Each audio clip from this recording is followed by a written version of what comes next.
Okay. Um, in a world where people are still partying and throwing bottles out of condos. This is the event. I'm your host, Jay Hunterville. We got the Nerd Z here. Hey. We got Del Pesh here. Hello, Del Pesh. Oh, okay. Okay, you're trying to show face. Just a little bit, just a little bit. I just gotta. Okay. All right. Who is that? Okay. Who I'll, is that? I'll come back. I'll come back. Hold on. And okay. Okay. And there's a special guest that we have here today has a single called Year of the Savage coming out on Friday, February the 26th. Um, this is Siren Sav. Hey, What up? what's going Yeah, on? singles dropping this Friday. Yo, I'm gonna say shout out to Siren Sav. Siren Sav was legit my first interview. Like my first Nice. interview as the vent at the vent Better live event that live. we had. And I was like, when I say I was scared because I didn't know how to, I'm still scared to do interviews now, but like you were my first one. So it's like coming back full Mm-hmm. circle. So I just want to say thank you for being here once again. Okay, well, thanks for interviewing me again. I'm totally with you on that nervousness thing, but we just play it off. Yeah, straight. Yeah, man, straight face. That's what we're doing out here. So how you Mhm. been? How have you been? I've been good, staying safe, staying inside, and staying sane. Mm-hmm. So, yeah. What about you? Uh, I'm all Staying right, sane. I'm trying to stay alive, staying alive. It's 2021. Mhm. 2020 was like a crazy year. So it's 2021 and we're trying to Definitely. just get back on my bearings, trying to say, what, it's not gonna be the same, but we're still at home. So I mean, Yeah. I don't It know is how to what go it from is. yeah, you gotta keep working, keep We gotta grinding, and do what that's we what it gotta is. do. Yeah, it's Keep true. working. Yeah. Exactly. So for the people that don't know you, who is Siren Sav?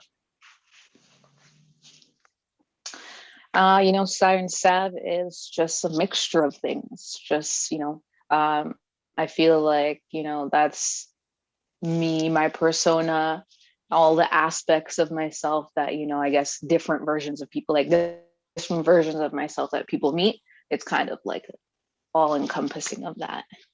And just Mhm. energy and lyrics and vibes and just me being Mm, unique and a little awkward.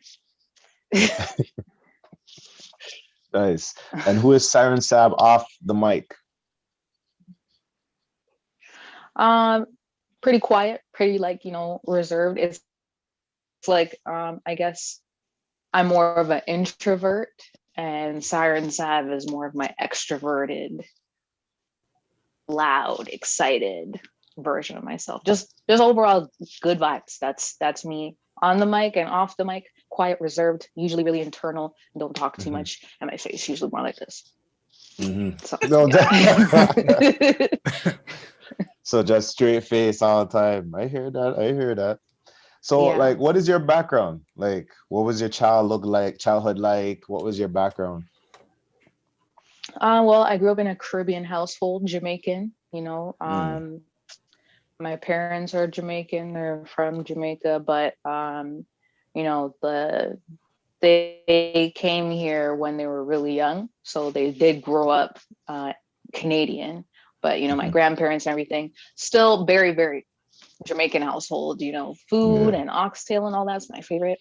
Mm, All of that, and Hey. just like the whole reggae dance hall scene. Like my uncle is a Rasta, so when I'd spend time with him and my grandfather, they always play the reggae classics. Everybody knows those barbecue hits. You don't even know I. who sings it. You don't, but you know the words, you know the rhythms, you know it. So yeah, that's pretty much my childhood. So it was cool. Grew up in Brampton and just multicultural. Like I lived in Toronto at one point. That was pretty much where I was born. And then I lived in Saga. Then I lived in Brampton for a majority of my life. So that's, that's where I rep. But yeah. Mm-hmm. What would you say is your favorite place out of all those places? Brampton, Mississauga, Toronto. What was your, pros and cons, you would say? I would say I did like living in the city for a time because you didn't really need a car, but I find that I'm more of a suburbs kind of person. I did like it when I was like younger, but I feel like, I'm getting kind of like, I'm getting really introverted since the lockdown. I'm like, hey, I kind of like this being alone and quiet and to myself. So yeah, that I would say the city life kind of isn't as appealing to me as it was before. So maybe like, I do really like Saga. I did spend like my childhood there, a lot of fond memories there. So I spent a big chunk of my life in Saga. So I would say if I couldn't live in Brampton, I would live in Saga. I would definitely live there because it's kind of in between both the suburbs and the city. So it's like the best of both worlds for me. It's not too much city and it's not too much boring suburbs, you know what I mean? So if I had a third home, I would go to Saga too. Second would be Scarborough. Yeah.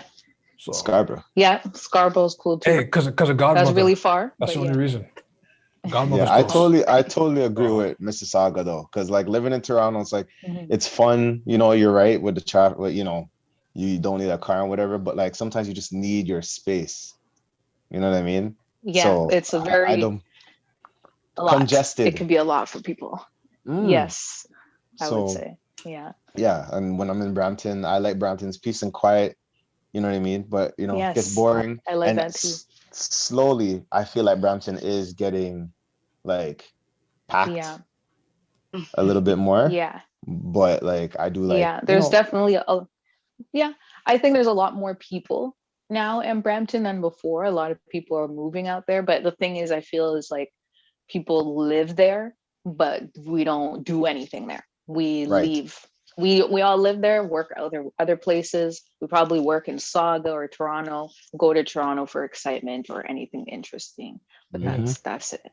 And just separate. When you're ready, just go back to your cocoon in Brampton and chill, Yeah, I mean, I wish Brampton was a little more like Saga, or maybe just had a little more entertainment on our end so that we don't have to go so far for excitement or anything interesting, really. It's true.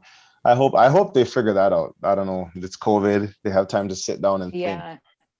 It was Mississauga that had there's a lot of pondering going on. It was Mississauga that had the fried chicken festival. So, I mean, they're doing certain festivals, right? So, yeah. I was gonna say what your favorite food, but said oxtail. Oh, sorry. No. Okay, oxtail was my favorite food, but I just really been on my seafood lately. Okay. So I have to say lobster is my favorite. It's right there on my list. Lobster. Is it any particular kind?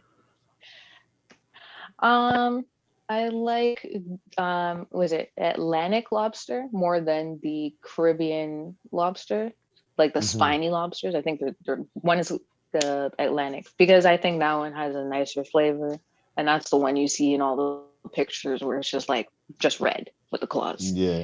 The spiny lobsters kind of scared me. But they taste good too. But I think the Atlantic lobster tastes better, and that grill it on the grill with some melted butter and some lemon on top. Jeez. Anyway, let's not talk about that too much. Hey, we're foodies over here. Well, I'm not really the greatest foodie, but I'm a foodie. I could say I tried lobster last year in November.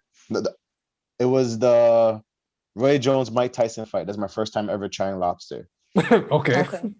And it was was that a particular moment for you? Yeah, it was a particular moment. I was feeling bougie, Okay. Watching the fight I feel you. You know what I mean? Yeah. I was gonna say, why that fight? Watching it from a bootleg fight, I was suited ready. You know what I mean? You're suited up. and I you gotta have the right snacks, right at the right. Yeah, got the right snacks. Yeah. Everything was blessed. Got the red lobster. That's my first time ever trying it. I didn't even know how to open it. It can I was cut you too. Yeah, yeah. That shell is sharp. so It can. came It out. hurts you. That's kind of what makes it exciting. It's like you're enjoying it, but it's also a little dangerous. You know. You fight it back? You fight with your food? I don't know. I don't know about Oh, you're that. going- I don't know about that. Hey, that's my first. Hey, I'm not really a person that likes food that I have to like fight for, but like I'm not gonna lie, it was good.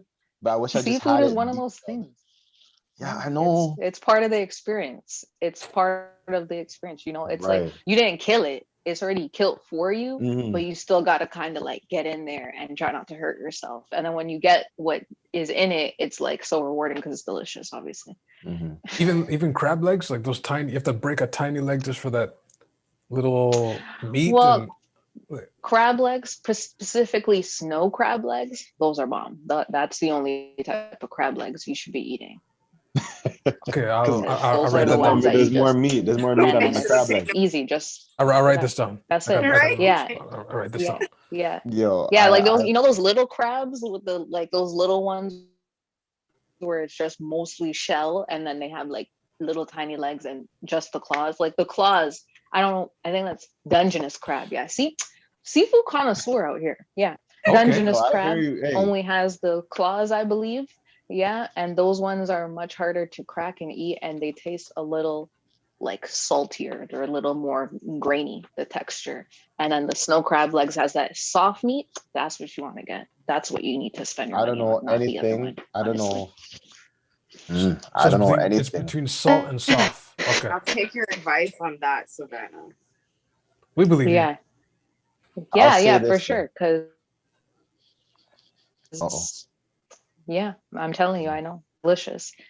Oh, you know what? The best snow crab legs I had was actually in Miami. I don't remember what the place is called, but like they season their shit different out there. So good. Oh my gosh. The States. Red Lobster is all we have up here, and that makes me very sad. It's No. tear comes to my eye when I see things online about what they're getting in the States and why I only have to call up what's her name on WhatsApp to maybe get her to make it for me so I could get that same thing. There's no restaurant that does that. But it's okay, you know, 2021 is the future. Everyone is a chef now. They have their own restaurant. You don't Right. have to open a restaurant. You just right from your house, right from the But there, crib. there's a few So that's places cool. in Toronto. I'll put you on. I know a few places, especially for seafood. Oh yeah. I forget one of their. Okay. I think it's the 416 like house or something, and it's just mainly seafood. That's their specialty. So Okay. Like Okay. for me, when I tried Don't play with lobster me. for the You have first to remind time, me about that. hey, Mhm. I don't know much about when I tried lobster, it was red lobster. So Yeah. it was Mhm. like, you know what I mean? It wasn't There's like, it was it's still odd. really good. They're Like good. for They're me, still good. I was Yeah. just like, Well, okay, which one did I you get? tried it. It was like the feast. So it had like the lobster, it had I think a surf and turf type, some surf and The turf tail, right? lobster. I didn't no, not the tail. Was it the tail? Some part of the lobster I had to crack. I still had to do something to it. Some part You of got the it. claw. Some part So of think it. it maybe was if it wasn't the tail, then it's the claw, because that's I really don't the only remember. places there's meat. Yeah. Right. So I tried it and I was just like, Okay, okay. but yeah, their food, their lobster's pretty good. Mhm. It was a tail. It was a tail. It was Yeah. a tail. And I did Yeah, like you see, it's like but it was okay. I don't know. no, you gotta try it a couple times. Like sometimes if it's not made right, I could see why you'd be like, it's all right. But when it's made right, it just makes you want to sing to the heavens and feel like you're in a Disney musical all of a Okay. sudden and just start spinning around. Yeah, I might have to try I'm just what is it? really Captain's extra Boil? about food. Captain's Boil is okay. Hey, I we can find that I have to tap out after a Yeah, while. James about to go in. He's like, we could talk this food all day. This Yo, guy. listen. We can. Listen, We can. Listen, there's no problem. No problem over here. I'm gonna make a mixtape about food. Don't worry. Hey, Oh, Just okay. now. Okay. I'll make a mixtape about my favorite food, and we'll just have fun with it. That's what I like to do. You know. One thing I would say is So- based off my experience, Mhm. lobster has potential. I would say that. But red lobster was just basic. It has just butter. potential. You know what I mean? I would say that. Yeah, but that's all you need with that. You like lobster is kind of just like it's already as is, like that's usually just how it's good. You just put bare minimum some butter and some, lemon juice. Because sometimes like over seasoning that it kind of loses the flavor of lobster, which is kind of what you're looking for with that. But yeah, red lobster sometimes are kind of hit or miss, not gonna lie. But they are pretty good, pretty consistent. I get the Bar Harbor bake because it comes with all the seafood in it and pasta. Wait, what's it called? A bar That's what? right there. It's Jeez. called like the Bar Harbor lobster bake. And so it's kind of like just all the seafood with the pasta and like garlic, Jeez. Oh, red okay. wine or white Mhm. wine sauce or something like Jeez. that. Yeah, it's really good. Yeah, that's good. Okay. I'll stick to the endless shrimp still. The garlic shrimp, breaded That's shrimp, pretty good too. shrimp Yeah. Alfredo or whatever it's called. I'll go with that. I only know shrimps and like escovitch fish. Escovitch Yeah. fish. I never liked it when I was young because I felt like I was gonna die every time I ate it. I always choked on the bone. Now I know the anatomy. I'm good. Mhm. So Okay. hey, Yeah, escovitch is nice. I love that. My grandma makes it really good. it's Look, man, I'm good. just there for the cheddar biscuits. I'm sorry. You guys are talking fish with red lobster. I'm just there for the biscuits. I'm sorry. Their And biscuits are okay. They're it, it, good, it but doesn't it's take. like It I doesn't, wouldn't go there for that. what? Mm. This is red lobster we're talking about though. Like it's I not feel no like like. the Bro, they're biscuits are a biscuits. setup. The biscuits are a setup. The biscuits are just that's a little side thing. Like you Mm. like their meal, that's what you go there for. And then you just have the biscuit to kind of tone down all those flavors and sop up all that friggin' like moisture from all that seafood, you know? But they're all right. I don't know about that. Nah, But next question. I Next don't know. question. We'll go to the next question. Okay. I'll just say one Okay. thing about I know we're off track, just we're rolling, to Yeah, the other yeah. side. We're like, The one thing I'll say about the biscuits, it's okay. never the same when you leave. But anyway, It really is. It's So, never the same. so back to music. What artists were you listening mhm. to back then? Yeah. Back then, back when? Back in the day, like when you were younger, Like, or I've always eras. been into, 90s era hip hop. That's kind of like how I first got introduced to hip hop in the first place. I remember when I was probably like 8, I got maybe like 7 or 8, got the Space Jam CD, the soundtrack CD. And I just remember really loving that CD so much. My grandpa got me a Walkman and I just put that in there. And this is, before things were interesting and you had a lot of free time and imagination. And I would just have a great time bumping whoever was on that. And I remember liking this one track that had like LL Cool J and Busta Rhymes and Ghostface Killer. And it was just really good. And it was like the Monstars. And I really liked that. And then at the time, on TV, they were always playing like Tupac videos and big videos. My dad had a Life After Death CD. I was definitely listening to that. I should not have been listening to that, but yeah, it's just that whole era really interested me, and just seeing it evolve, and then seeing like Missy and Eve and all these other women started doing it. I always gravitated towards them when it was that whole era in the early 2000s of having like bands and groups, and there's always a girl group where there's 3 of them and then one of them raps. I always like the rapper. I'm like, yeah, that's me. I want to be like her. So yeah, that whole like era, that's what I would listen to. So like Mobb Deep, Nas, and just a lot of lyrical rappers I would listen to. But then I definitely liked listening to, music that had like a vibe, a bounce to it. So yeah, just always really loved hip hop, but I think I would detour and land on some other genres for a bit, and like some rock. There's specific bands. I can't even say, oh yeah, I really like this genre. Is like there's like specific people or songs that I listen to for a period of time, and that's Mhm. that's what it is. Like who is it? Like Billy Talent, I really liked at one point. The River Below. Um, Jeez. you know, Task is yeah, that very was good. my track. Paramore. Mm. There was like I liked Nickelback too. Oh Daughtry. no, not What's Um, wrong no. with Nickelback? I Look at this Go back. I don't photograph. know. I don't know why people like were hating on Great. Nickelback at Yeah. any point. Like I never understood that, and I felt like people would just bandwagon on that. And it's like, do you even listen to Nickelback? Because it just felt like, come on, did you listen to the Spider? I've listened enough. Nah, Nickelback's a hot no for me. Nah. Yeah. Oh. Oh, it's That froze. that like Mhm. yeah, there's just like certain aspects of different genres that I feel like can all be integrated into hip hop. There's all like different people that have different styles. You know, that screamo kind of rapping. I think Mhm. maybe X started with that, and Extension, yeah. and then 6ix9ine kind of sounds like that. Yeah, so it's like I think that like them blending that style was really cool to me. I think that that's Mhm. cool. If I could do that, I would do that, but I don't have the voice for that. But yeah, hip hop is my shit.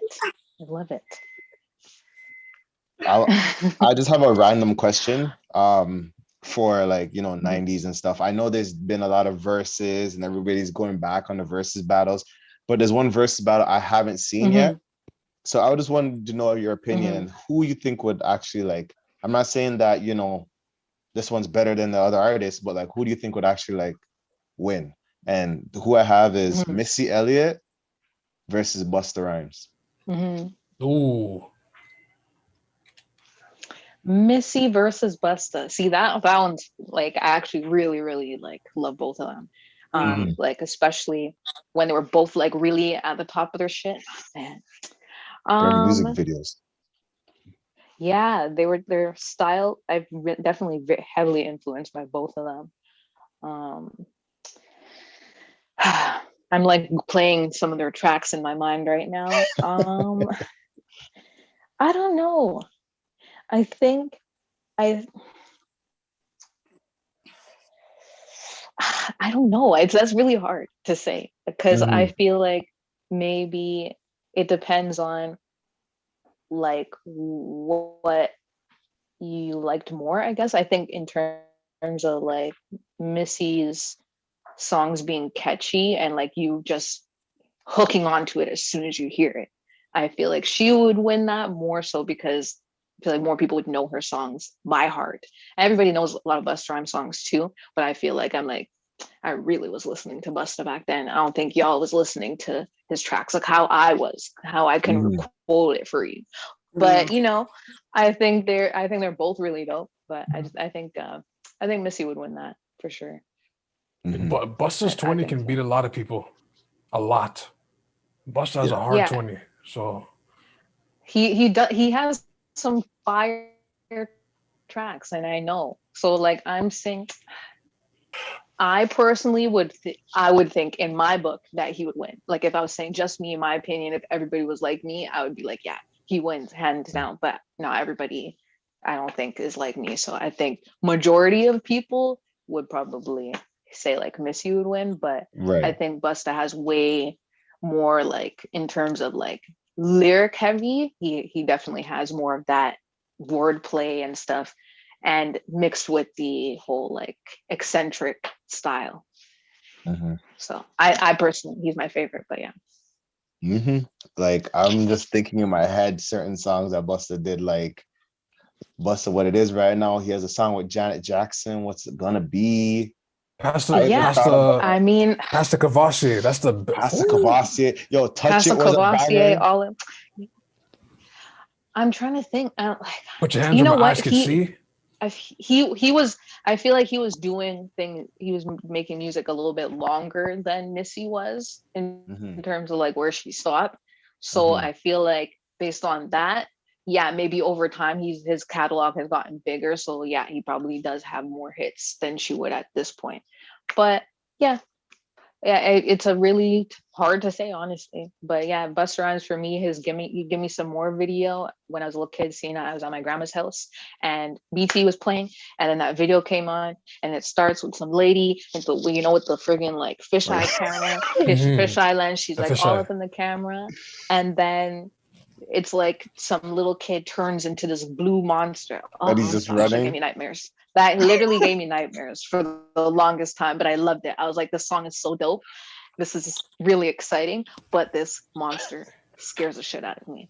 That might be his Yo, top 20 track. Anytime you're that not the bumps, only one. I rap the whole thing. That, I just go yeah, back. give me some more. Put your hands Yeah. where my eyes can see. Top two Yo, favorite songs Like, from I was Busta. cool. Top I two, was hands down. cool with that.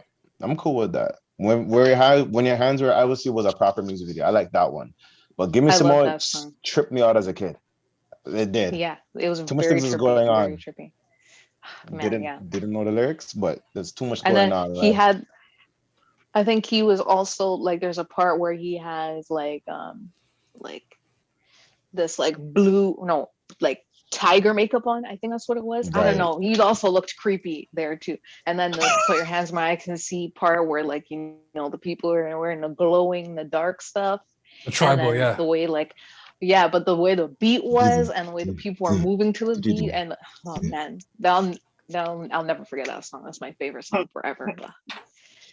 Yep. Shout out to Busta and Yeah. Missy, yo. Shout out to Busta, Yo, man. shout out to Busta and Missy for sure, for sure. Mhm. Those are. If you were to ask me who are my biggest influences, those two people. Period. Missy and Okay. Busta. Like there's a long list, but like those two have to like be my biggest influences. hmm No, I hear that. I hear it. And now that we talked about it, I see it. I think that's why I asked the question. I kind of seen those certain things in the music videos Mhm. and even like the beats and stuff like that. So I can see it now. You know, Mhm. look how the universe just aligns Yeah. everything. But um um now another question I have here was what were the sources that made you the source? Mm. Mhm. I would say that you know, I was just there's a certain level of confidence that you need to have as a rapper. And I feel like, you know, that I can be a reasonable person and da da da da da, you know, outside of the music. But in terms of when it comes to the music, I have to present my best foot forward. And I feel like I'm the source of that good music with the flow and the lyrics and everything that you want to hear that you didn't really know you wanted to hear.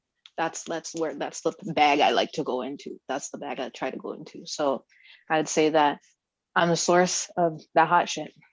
That's all. The sources that went into that is the time that I put into practicing all the time and just listening to music and just my overall passion and effort that I put into making what I put out. And I just think that all of that makes it the source. And the source for when you want to look for new things and you're just tired of what you're hearing, I'm probably the person that you'll go to for that, because my style is I should just switch my name to Stylebender. That's what I feel like I'm gonna do. Just blend a whole bunch of stuff Jeez. together. Okay. Shout out to Izzy, style bender. I like that. I like that. Um, um, how do you feel about like the Toronto scene, like the Toronto music scene, Ontario scene? I'll say Canadian hip hop scene. How do you feel? Is it how do you feel it's going? Like, how is it for you? Challenges and stuff like that. I would say that there is a lot of talent up here. There's like a ridiculous amount of talented artists up here.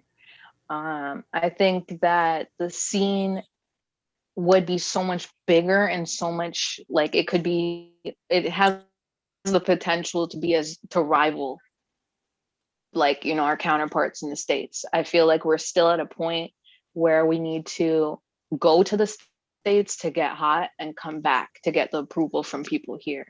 And I feel like that really kind of happens because, you know, before the pandemic, there's just a lot of people that I guess, you know, we just feel like we just all want to just do music. And I guess we're all kind of at a point where we're not sure what we want to do with our lives and stuff, having fun. And then, some people are really passionate about this, and you kind of have to be passionate and determined and smart when you're approaching this, because you will get chewed the fuck up and spit out, because this game is not nice out here. There's a lot of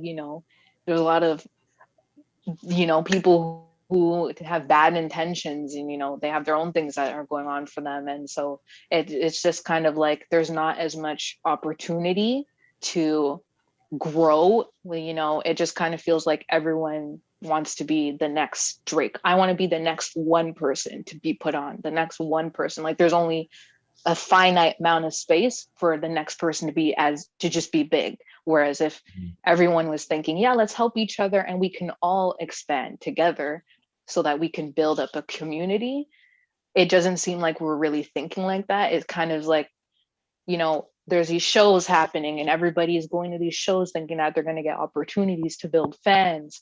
Whereas it's more of just, you're seeing the same artists over and over and over again. And it's all just you. It's not even fans. You're not getting any exposure. And then it starts to just become like, oh, like we're always here. Like, okay, well now we're going to start butting heads. Now we're going to start fighting each other because you feel like there's less opportunity. And then you start to get competitive, like, oh, I got to be better than this person at this. And then when one person starts doing slightly better, we're not talking like amazing, they're just, on their little come up, that pisses other people off. They start to get upset. Maybe it's not intentional that they're hating or whatever, but it's kind of hard to not feel like that when you just feel like, you've been busting your ass or whatever.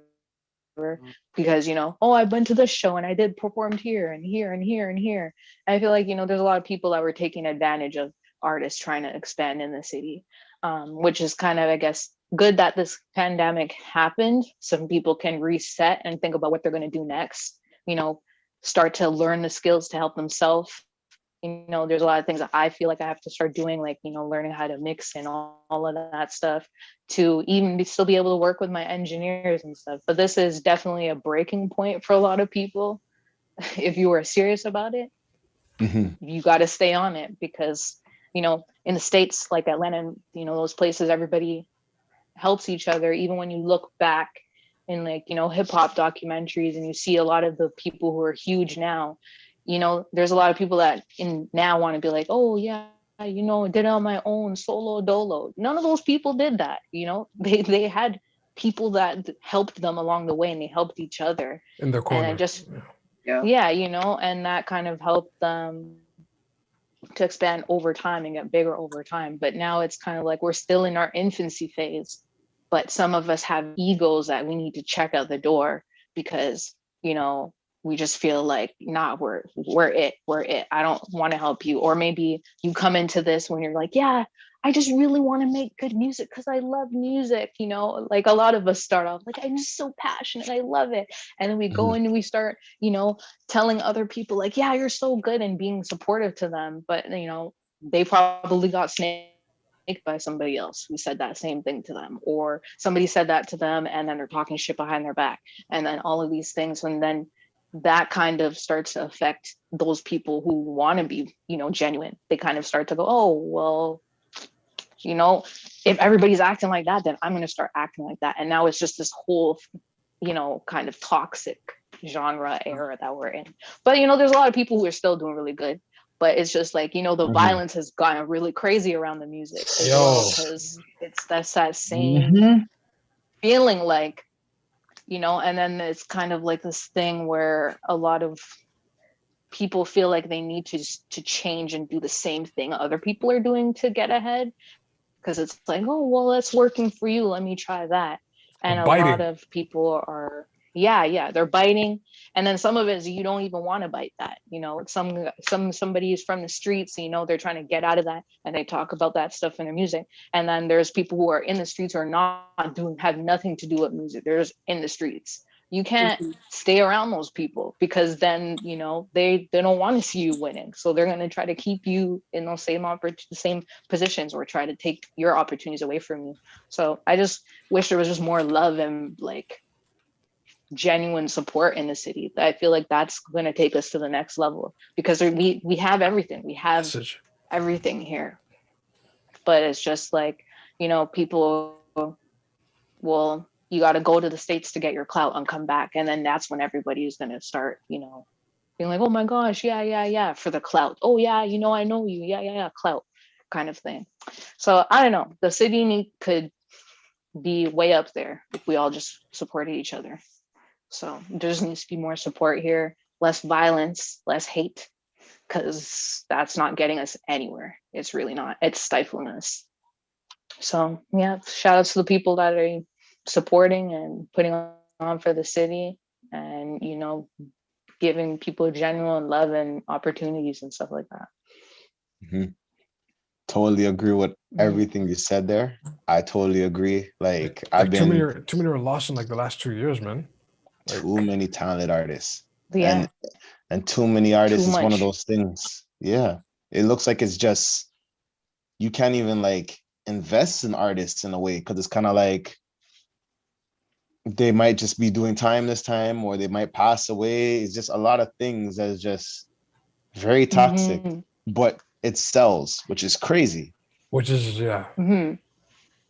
And Well, you then know, people like the negativity, so they're gonna buy into that. But it's not necessarily like, oh, we want you to do these things, but you know, if people see that, it's kind of like, oh, this formula is working for somebody, let's all do that. But then yeah, you're not going to change. right. That's never going to change if nobody else does, you know, steps away from that and does something different. If we all, you know, just keep putting on our homeboys who talk about shooting and shit, okay, yeah, whatever. It's if that's just your music and it's there for entertainment, sure, but you don't have to go out in the streets and show you're tough and do those things, because it's like, how are you going to do both?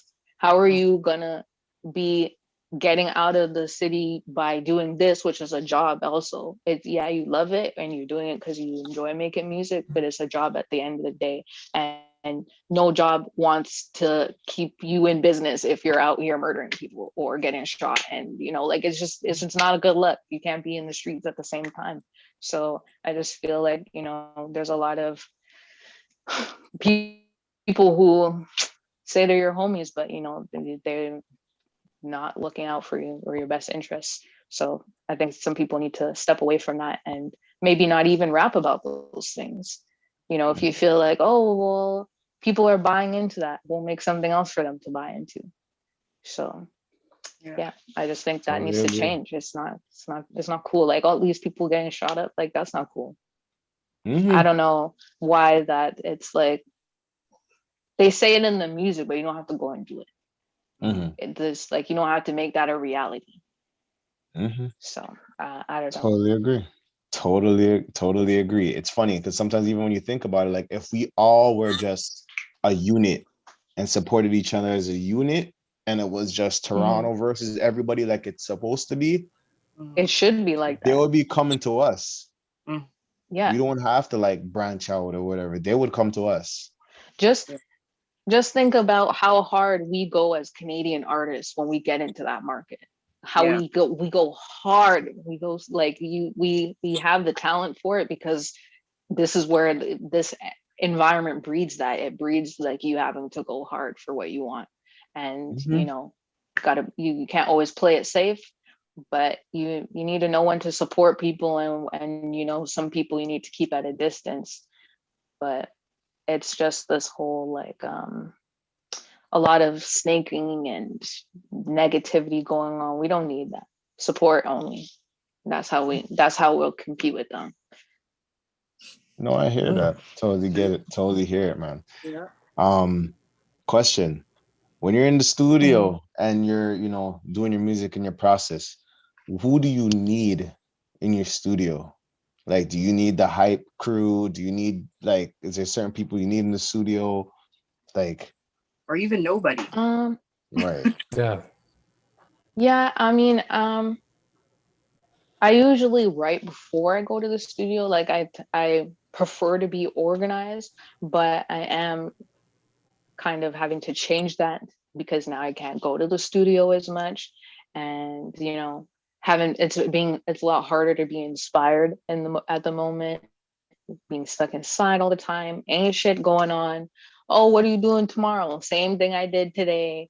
get up, go to work, or play games, or just be very bored and listen to beats and write music and stuff, and try to find something that people will connect with. Because I feel like my process, I guess, when I was in the studio, I liked to be the studio I preferred out of the ones that I've been to. I feel like I'm the most creative in is the studio called Danger Room.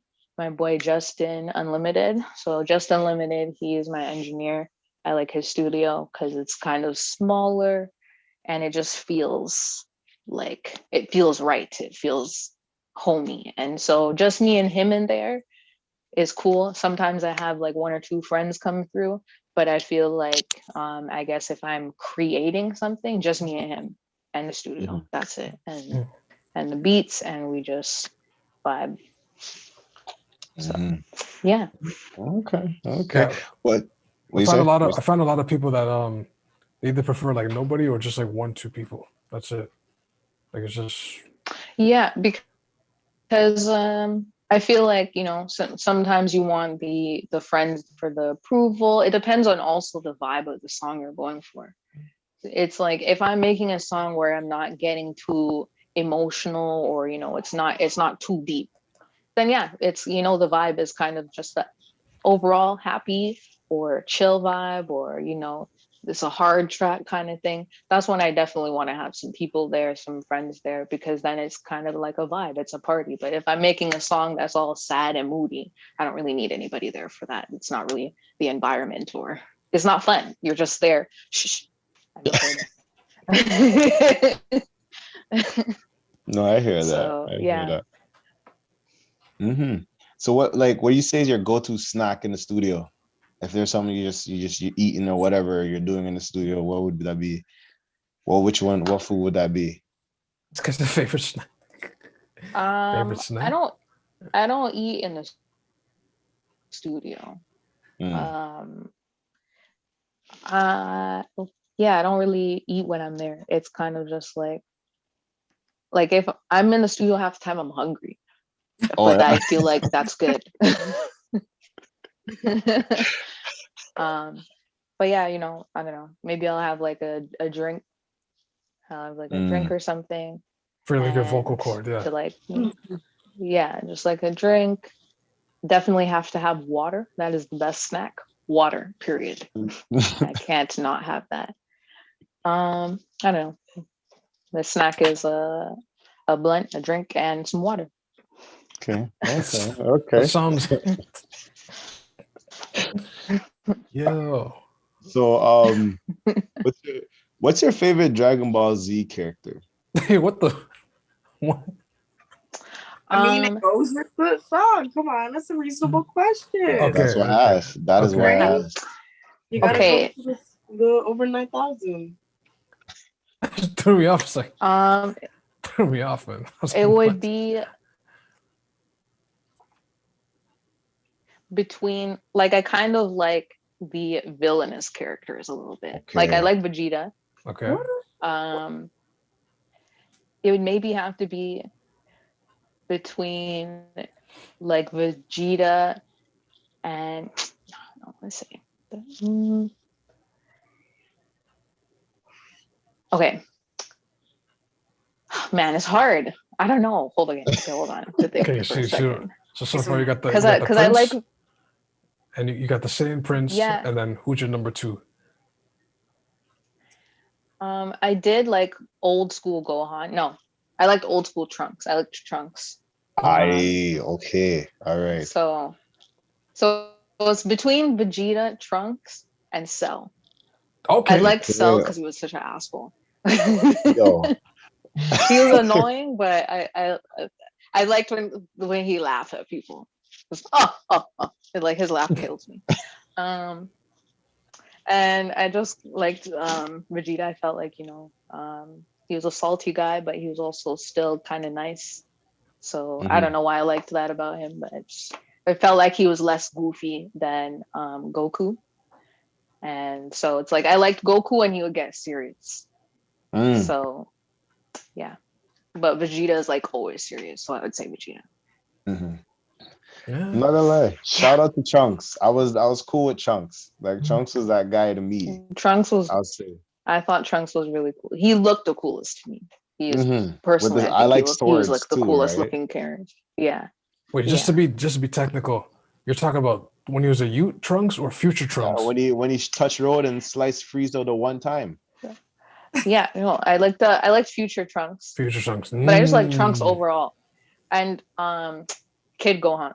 Anyway, so favorite Vegeta, but I liked pretty much a lot of the characters. They were all pretty cool. They all had something about them that I liked. I liked Piccolo. I thought Piccolo was cool. He wasn't very strong. Yeah, he was beat strong, up. but like he wasn't very strong. I liked him. I wish he was as powerful as everyone else. But yeah, I liked Piccolo because he sounded black, so I felt like he was the black guy. I was about to say, I assume that their race. What was their race called? Namek, I think. Namek, but I would assume. Yeah, he was black. Namek. I assume they were all black people. Yeah, I would assume. Yeah. But he was like the mystical Negro. You know what I mean? The one instructor that he was dope. Everybody. Right. Yeah. That's what I would say. For me, YTV kind of screwed up Dragon Ball Z for me because like I remember watching when I was younger and I was watching the timeline. So now we're at Cell, and then by the time the next episode comes, I'm at Raditz again. And I'm like, holy beer reruns. You know what I mean? Like, what happened? I like barely remember the Boo saga. I had to like go back and watch that. But I started watching Super a bit. I think Beezus is cool. Okay. But yeah, like the Super Saiyan God level and stuff. I'm not really paying too much attention to that, but Goku Black looks cool. He's the serious Goku that I was looking for. So I would think Goku Black is cool. Okay. Is it safe to say that like you like anime, like you watch anime here and there, or? I would say that I like anime. I wouldn't say that I guess I love it because I have a tendency to get really into things once I like something. Like I have a lot of interest and then I just hop back and forth sometimes. But anime, there was a period of time where I was definitely watching it a lot. I watched Naruto, Attack on Titan. I watched Devil is a Part-Timer, which was one of my favorite ones because like, there's the big ones and then there's the little niche ones, and the little niche ones are really funny. I like funny animes or animes where the action is just so dramatic that it's kind of funny. And yeah, I liked Naruto's story, but yeah, I like anime. I like it a lot. It's fun and it's cool. So I went to conventions and stuff. So you know what? I love anime. Anime North? Yeah. I just feel like I'm a fraud because I haven't been watching it as much. So live your truth, yes. Like I feel like the real anime heads are like, nah, you don't watch anime. But I watch quite a bit. I feel like I watch enough to be allowed to say that I love it. Yeah. Because once you say you dress up, you're like, whoa, yeah.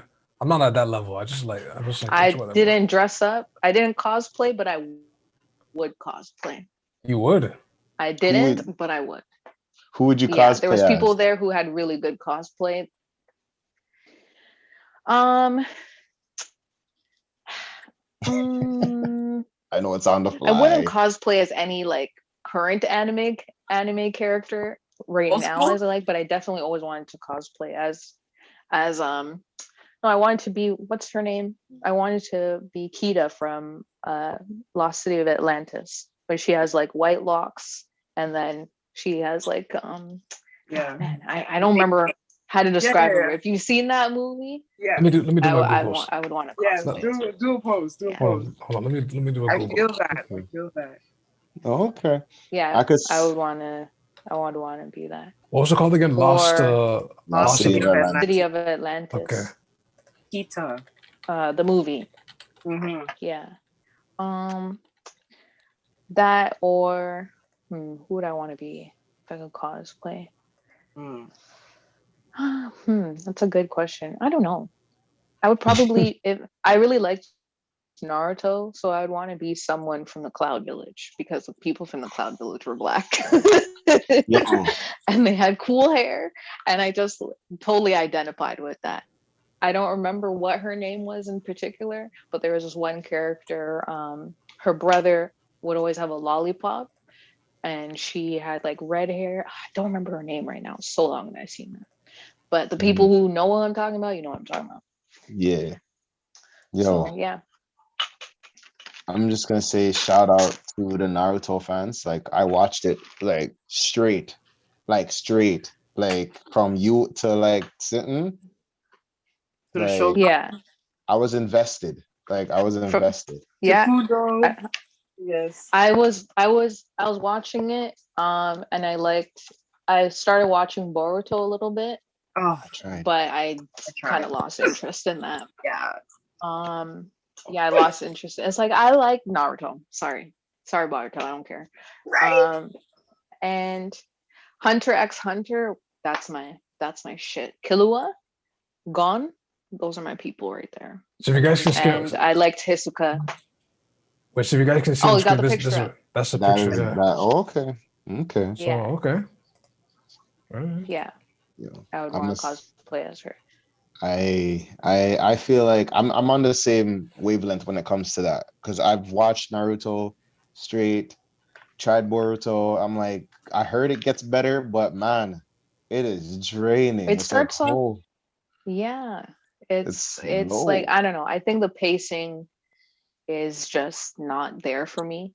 Or the Right. Like humor. Naruto was like, okay, that's where the story originally starts, and it starts off Mhm. kind of cutesy, and then it gets serious, and that's Easy. it straight through. So Yep. once you come from that to all of a sudden back to this happy-go-lucky stuff, and it just stays, keep going and going and going. Right. When's it gonna get serious? That's When what you I'm guys gonna get saying. dark? When you gonna get real? Because that's where it gets. That's when they start to it gets serious for you, when you get more mature, and they have to deal with consequences and stuff. Right now, it seems pretty childish to me when I was Right. watching it. Then that's where they lost me. So yeah, No, it's couldn't stay true. into it. Because remember when James got me into Naruto, like, so I watched until like he was fighting Sorry, that. did you say Naruto? Sorry, I don't know what that is. It's Naruto. Yeah. Oh, this is Naruto. wow. Naruto. Wow. It's Naruto. She's like, You yeah, remember Okay, watching it? we know You you remember don't watching? watch because you said it like that. Trust me, yo. Wait, hold on. This No, guy no. turned off the This guy said, "Shut it off, bro." camera. No, because I was saying, because he was fighting that water guy, right? I think he beat him, Oh, Yeah. Zabuza? Yeah. That you're still like Yeah. back, boy. Yo, and I stopped after Zabuza, that. yo, you're very, very far behind. You I was like- just touch road. You That's just why touch it's road. okay. That's why you're saying it like that. You don't know. I was like, After you know you what? watched it for hours and hours and hours. I Hours? watched it in Yeah. Japanese, so you can't say it. Yeah, Can't this is say the only way to Naruto. watch it. That's the only way to watch it. The English dub. Yeah. No, I can't do English dub. Oh no, I watched That's it. one. No, English, no? There are certain ones I can. Only Death Note and Psychopaths would I watch in English dub, because Okay. Japanese, they just like they're really trying with those emotions. They convey those emotions in their vocals so much so that you give a shit when you're watching it. That's kind of what gets you into the anime in the first place. There's certain animes where it's like if you're not buying the character they're trying to play, it's just cartoons and pictures on the screen for you. And people were like, "Oh, I don't want to read." Okay, I understand that, but if you're not interested in the story, maybe try to go back and try to read it and like pay attention, because it's like it's really good. But there's some animes where it's just the subtitles are just stupid fast, like Kill la Kill. Fuck that. Their subtitles, I was like, nah, am I not a good reader? What's going on? No, that It's is too right, fast. But yo, the Naruto in English, no, thank you. No way. I would never do it dubs. He just sounds The annoying. Japanese is better. No, Yeah. man, you had to do it for the Just fillers. You had to do the English for the fillers, especially those Oh, last. what are you talking about? We Like, skip the see? fillers. We don't You have gotta time skip for it. Yo, I don't know why anyone skipped the yo, fillers, man. these people are not real anime. But watch fillers. Who take time to watch fillers, yo? Yo, because the Because story development is no. Okay, crazy. the fillers, there's certain ones that Crazy. add to the main plot. Like they add maybe backstory for certain characters, Yeah. and a lot of them don't mean shit and have shit to do with anything. And there's like literally a part where there's like 300 episodes. There's like a whole season worth You of know, nonsense. A that season does not worth of advance the fillers? plot of the main story whatsoever. Okay, that means you've season been worth? watching Naruto, Yes. Naruto, that you've been Yes. on it. So that means you know it was after Pain. I When Pain touched Leaf Village and mash up everything. Yes. And they had fillers for like a Yo. good after 2 seasons and a half. 2 seasons of you filler? you can't watch something where it's like this like they're just leading up to this epic battle and there's this character Pain. The man's name is literally Pain, and the storyline is about suffering and negativity, and it's just so dope the conclusion that it comes to. But I think this is when he just decimates the whole city or something crazy happens, and then you're just following nonsense for like you don't get to know what happens or what happens next. It's just nonsense after that. Has nothing to do with anything. So I assume he's worse. And you're telling me you like it Nonsense. that much that you are watching that? You don't care about the story then. You don't care about the story, fraudulent. I don't care about the story. That part, that section of Naruto, I almost stopped watching because I couldn't believe I'm waiting every week. For it. I was waiting every week, and I'm just like, is this another filler? And then I stopped, and then I think it was one of my brethren that said, "Yo, go back. They're back on their thing," and I'm like, I'm a little hesitant, like you know. See, like I So- really got into anime more because like my friend who was my boyfriend at the time, he really put me on to all of it, really good shit. He was like, he's the true anime head, and then I like inherited that from him. It was like he put me on. I was like, oh, you know what? These are actually pretty lit. These are really good. And go on. I They can like the definitely go fact on. that you said. I like the fact you said the main ones, like Death Note, Naruto, Attack on Titan, Yo, I have to finish that. Yes. Hunter X. You My said Hero. some I real started ones. watching that. I finished One Punch. That one's lit. That's my favorite. One Punch. Yeah. Okay. So you know, and you're I an anime. haven't- You're an anime, yo. You're good. Yes. I have it. The only one I haven't watched is One Piece. Akira. I started sorry. it, so like I'm eventually gonna get on that. I haven't watched that either. Akira? I know about it, but I haven't watched it. Yeah,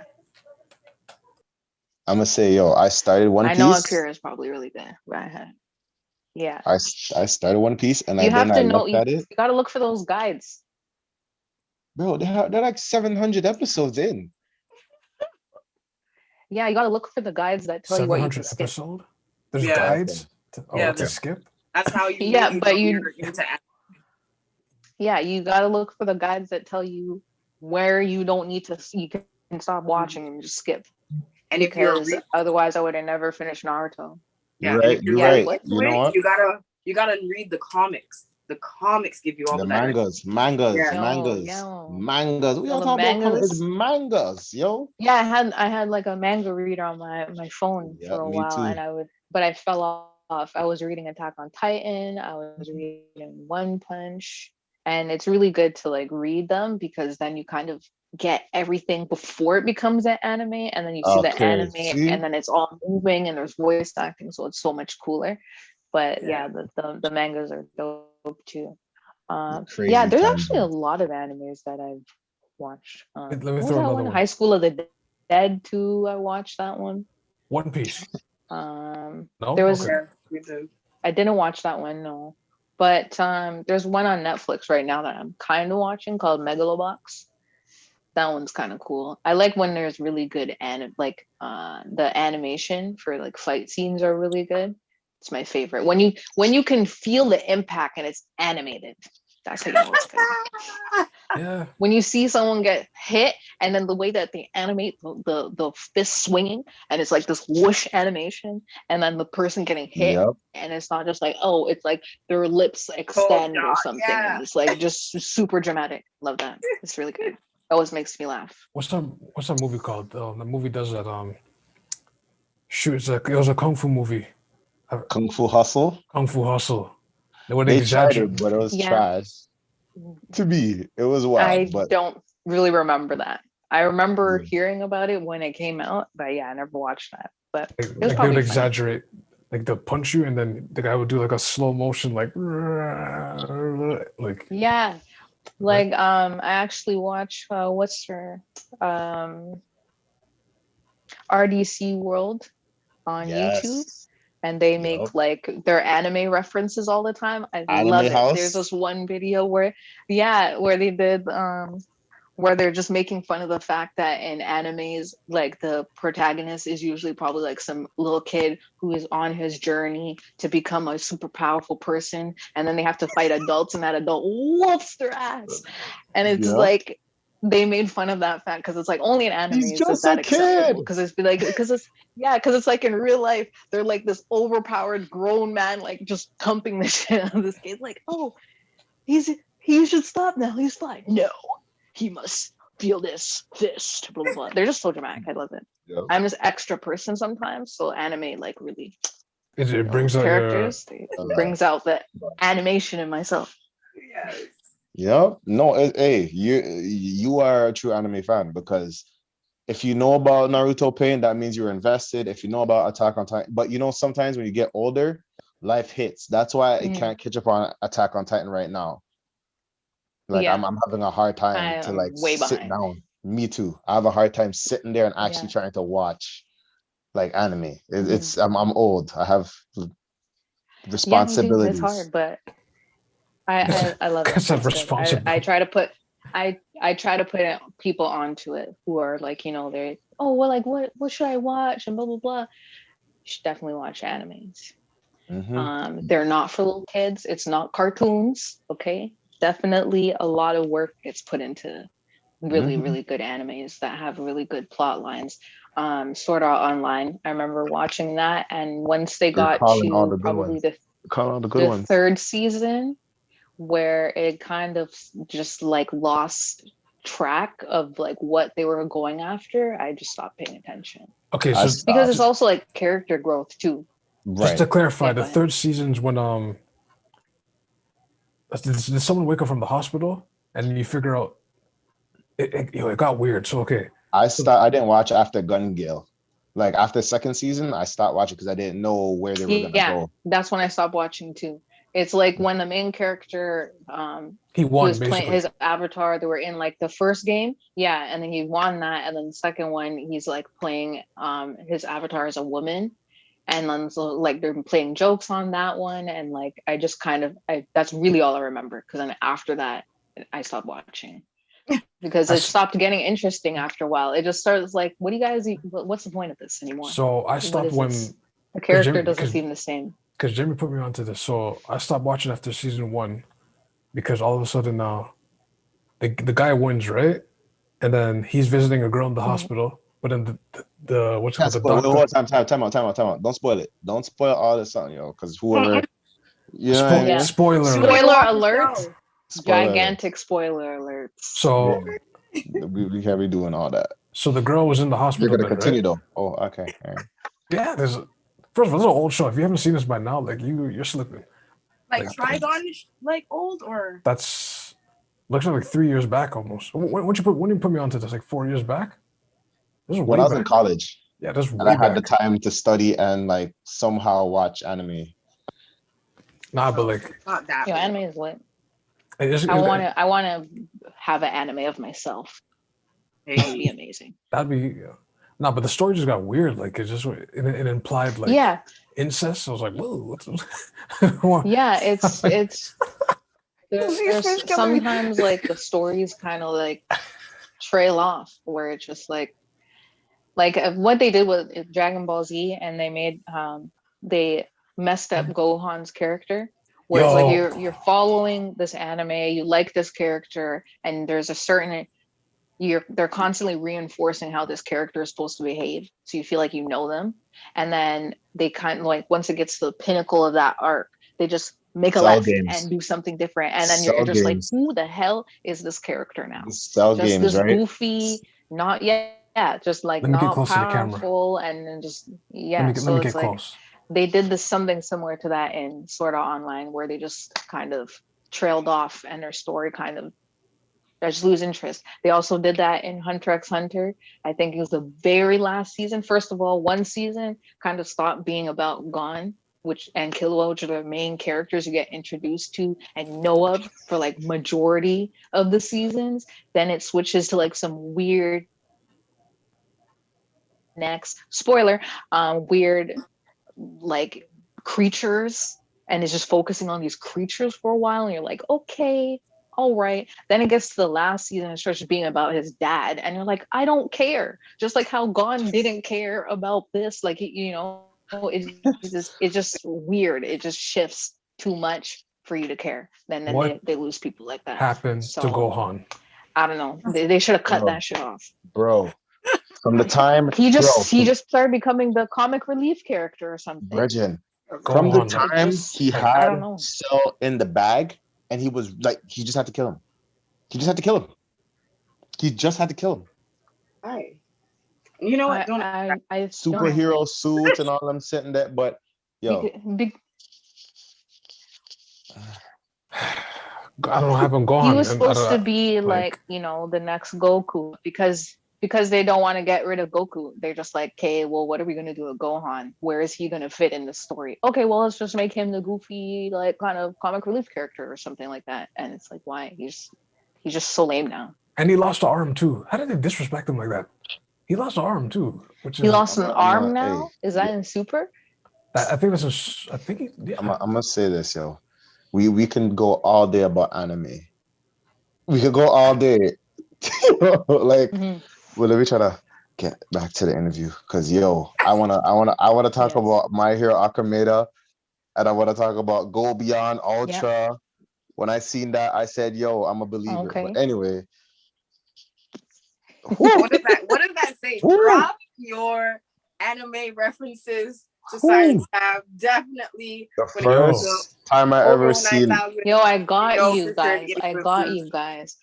I personally try to like in my music. It's like I drop like little references because it's like rappers.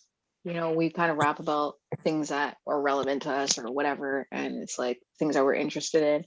And I find that I most of the time want to rap about anime references because that's my people. I'm a nerd at heart, like And that is fine, and that is fine to be a nerd at heart because even I remember like 5 years ago, I always remember the bar and when I forgot the track you were saying, Spinelli, I don't F with Randalls.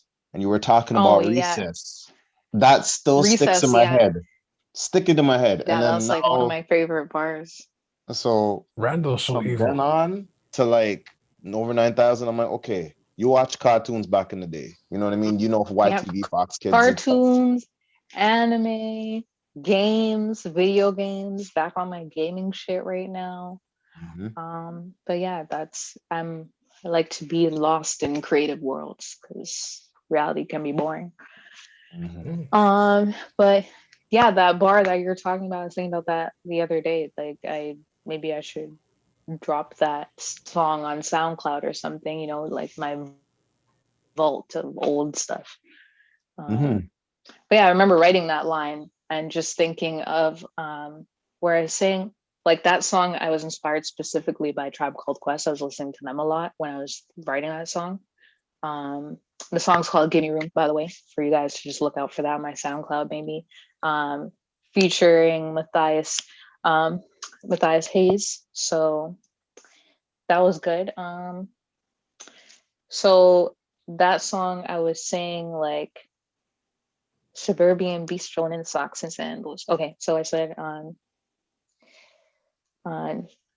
call me Spinelli because I don't fuck with Randalls. Rolling with the miscreants and the vandals, suburban beast strolling in socks and sandals. So so call me Spinelli because Spinelli is my favorite character. I felt like I identified with her when I was younger. And everybody knew Randall was an annoying snitch character. So, I had a pen pad and everything. And Spinelli hated Randall. So, and that teacher, not Miss Brokey, what was the annoying one?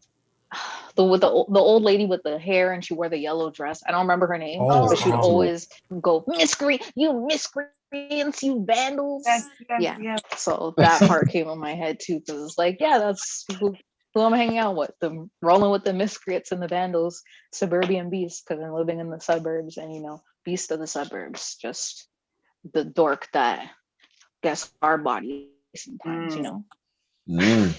That's what's up, yo. Just Yeah. So, anytime you ever plan to make a mixtape or EP with like anime sayings and all that stuff, hey, drop that.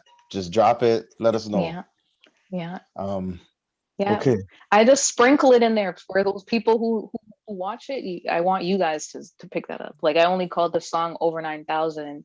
It's like I don't put too much references where the average person can't really understand what I'm saying or the message overall, but just enough that it's like, oh, I know where that's from, or I know what you mean by that. So like calling the song Over 9,000 is just like that Dragon Ball reference. It's just like, I wrote that at a time where I just felt like I was being underestimated a lot. So I was just like, my power level is much greater than y'all think you could see on your scanner.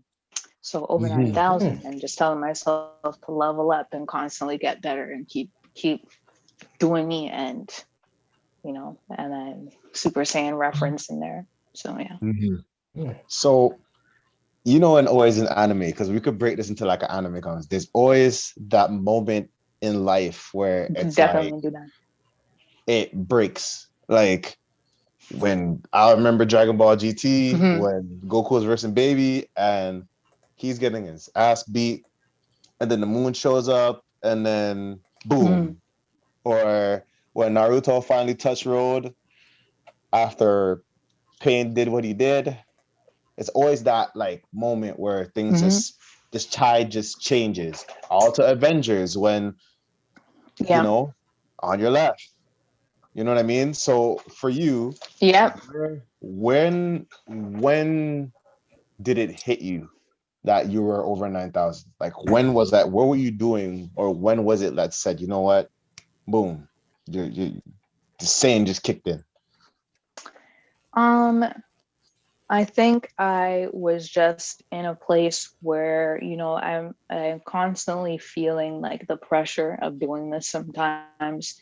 I'm been doing it for like 4 years now, and I think probably 5 now, and it's kind of just like, should you keep going? Do you have what it takes to do this? Am I doing the right thing? Do I need to change something?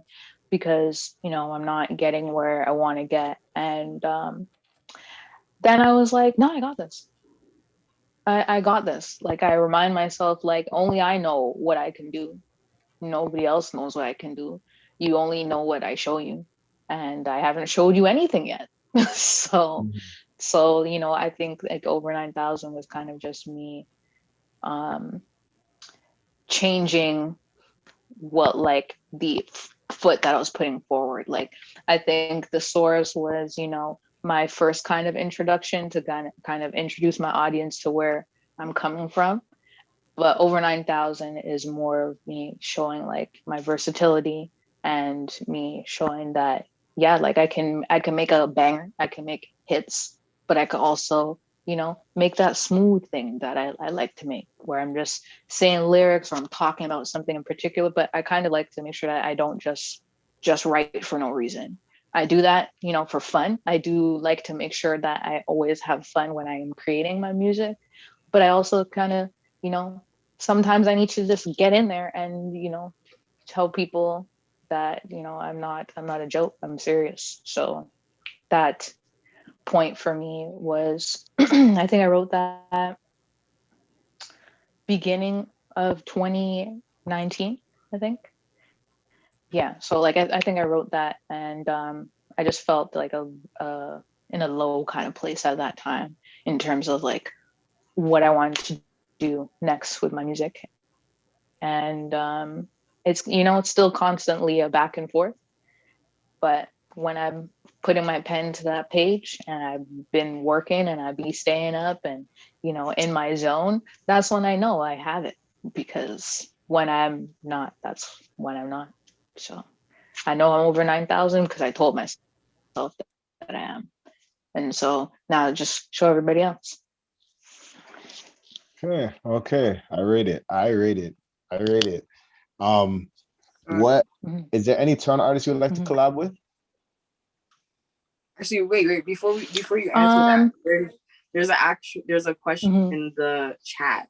So extending on the conversation of like anime and everything like that, this person said that you have such a cool concept when it comes to using nerd culture. And besides anime, what new nerd culture references do you use, and would you use in your music? Okay. The last part of that, I didn't quite hear it, kind of cut out a little bit. So using nerd culture, that what was that? What would you use in your music? What new nerd culture references? Yeah, would you use? New references? Yeah. I'm not sure. I feel like I need to kind of get on the new wave, the new stuff that's out. But in terms of like anime, I haven't really been on the new anime too much. Like I fell off of My Hero, so I need to get back on that. But you know, I speak to my anime heads every once in a while and ask them what's out, what's new, what mangas should I be reading, and kind of try to compile that. So when I need some new shit, I got you guys. But right now I'm just into games right now. So a lot of my references will probably be game related. I really like open world games, open world RPGs. So right now I've gone back to play Assassin's Creed Odyssey because I haven't finished that. And I really loved Origins. For you guys who know about those games, those two, current favorite right now. Don't have a PS5, so I won't be playing Valhalla, but I know somebody who does, and I'm gonna try it and see if I want to get it eventually. But if you guys know any new shit to put me on, definitely do that. I'll try to check it out when I get a chance. But just I think the nerd culture has gone way bigger.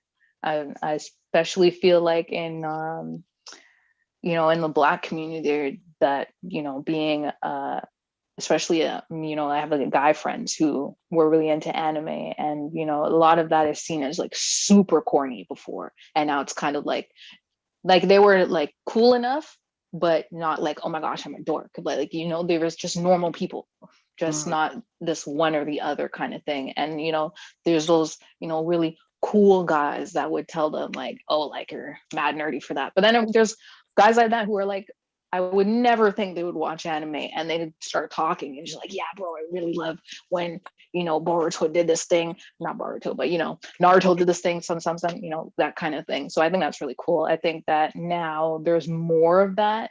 I think that it's being more accepted to be into anime and not be labeled as some weirdo or something. But yeah, anime is cool, and games are cool. All of that shit is cool. So like, I mean, that's what a lot of my references will be about. A lot of the things I'm interested in. I like basketball. I'm missing the game currently. But yeah, so I have basketball references and new nerd references. I don't have those unless it's game related. So if that's in that category, then yeah, that too. And Call of Duty for me doesn't count as a nerd game. I know some nerd games. I know some games that I would never play. Like, man, what is it called? Halo? Like Demon Slayer or something. I played Devil May Cry. Halo, I wouldn't play that. I do like shooters a little bit, but I played Devil May Cry. There's this one in particular, I can't remember what it's called, but I would never play that. Yeah. Wait, time out. Yes. You wouldn't touch Halo at all? You're not into shooters? Halo, you guys need to get up with the date. Halo's can't. not even a thing right now. I wouldn't play Halo because I didn't play it when it came out. And I know that the way I'm conditioned now, it's like if I wasn't already interested before, I'm definitely not going to be interested now, because it's like it didn't age the same way that games are currently now, the mechanics, the visuals and all that. And I pay attention to those things. So if I'm not liking how the game looks and the pacing it's like if I already don't like how it looks and the pacing is is not my cup of tea, I'm just gonna stop playing.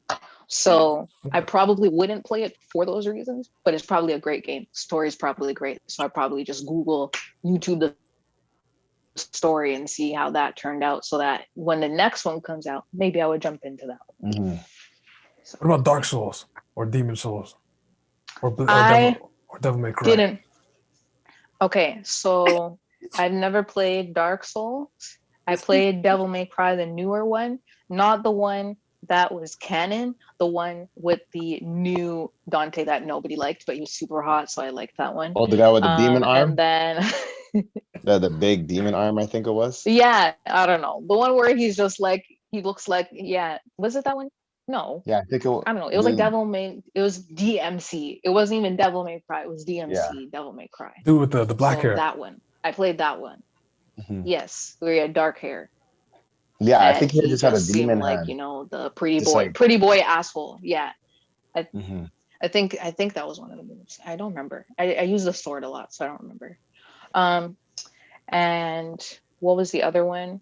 I played Bloodborne. So I never played Demon Souls, but I played Bloodborne. I really like that one. That one was so good. And then is it the newer as one annoying that as it came is? out, hard. Is it hard to play? It's really annoying. You're gonna grit but your it's teeth. really rewarding. You're gonna scream. You're gonna cuss. Yeah, it's hard. But yeah, like she said, it's rewarding. It was hard, but it's rewarding. It's like the mechanics aren't complicated. It's the timing and actually having to know what you're doing that makes it hard. So it's like, there's no blocking. You can only dodge. And since playing Bloodborne, I even play Assassin's Creed like I'm playing Bloodborne. Like right now you're supposed to, there's a parry button. I didn't even know about that. I would just dodge. Because in Bloodborne, you just dodge all the time. Dodge, there's no blocking. You time your dodge and you have to know when to hit. You know when to dodge and you know when to hit. And there's times where it's like you had to run away because you can't afford to get hit, because if you die, you're gone. We have to start from way before. So yeah, Bloodborne was really good. The graphics were really good. It was actually kind of scary to play. I was legit uncomfortable playing some creepy looking but it was really rewarding. Some creepy looking creatures in there. Yeah, it was. I have PlayStation. The story was so like weird. Yeah, you do. Yeah, James, touch that game.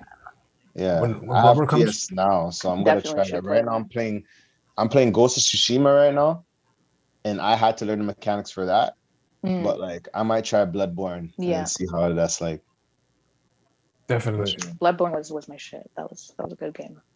So scary, but really good. Like the whole atmosphere when you're in that world, I legit didn't want to move. There's parts of the game where it's like, I'm scared. It's like I'm playing and I'm jumping because I'm scared of like this thing that just popped up on the screen. But yeah. Mm-hmm. Would you ever think of doing Twitch? Yeah, I would do Twitch. I've gone on it a couple of times. I don't think I'm a person that talks a lot when I play games. I'm focused when I'm playing. I can't multitask as much. So it's like, if you want to just see me play and every once in a while I say some shit, then yeah. But for the most part, it's like, I feel like I would do it if people want to see me play games, because I play games sometimes in a certain way. Like when I was playing Origins, I got really bored at a point and I just do everything really stealthily and in very dramatic fashion. Like, there's like this whole fort with like 100 guards in it. Stealth, arrows. Stealth, arrows. A whole hour went by and I took out all of the enemies like that. And then the last one, you just come and you attack him on purpose, just because. I just want to play like that. So if people want to see me play like that, then sure. But I just don't think that I'm playing games in a way that's like, oh my gosh, it's so fun to watch. But, to be honest,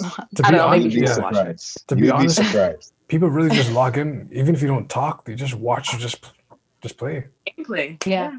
Yes, because I watch some people that I have some people on YouTube that I follow that just play games and they're not in it or anything. They're just playing the game. And it's like, yeah, I want to see what happens, but I don't feel like playing. So there is times like that where it's like, yeah, I don't want to play this game, but I'll watch somebody achieve things in it.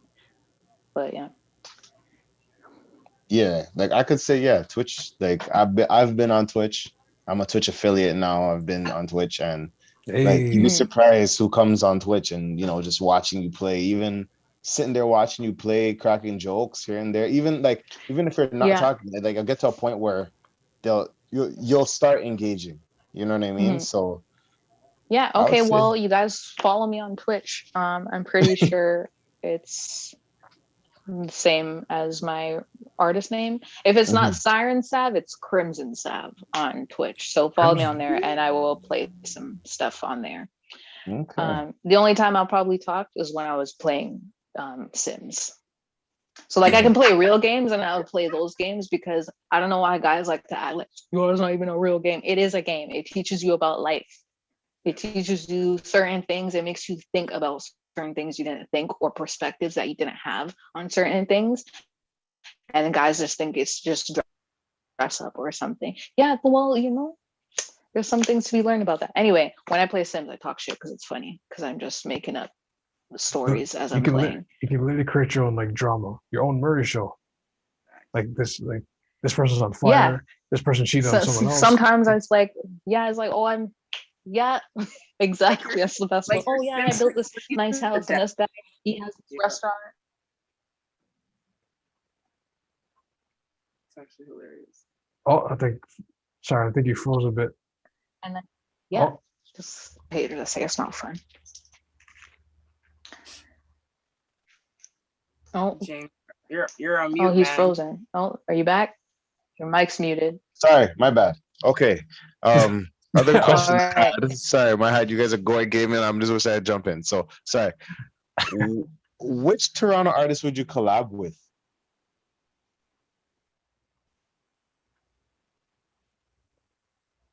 Y'all got me? Y'all hear me? Oh, Yeah. oh, Which okay. Toronto artist You would said you which? collab with? Yeah.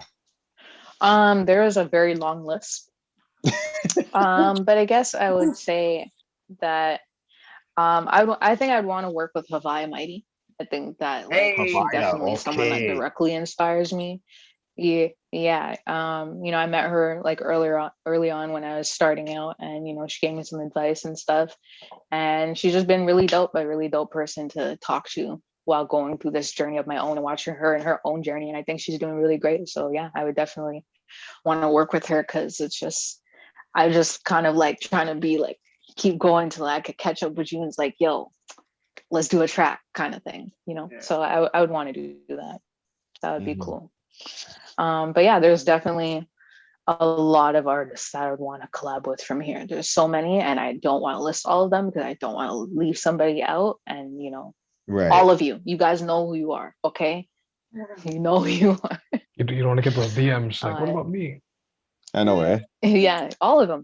A lot of people, yeah, there's to name a few. There's Casino Costa. There's Danny X. There's JC, and there's a couple more, and we're just gonna name those three. I'm sorry, that's it for now. For now. Okay.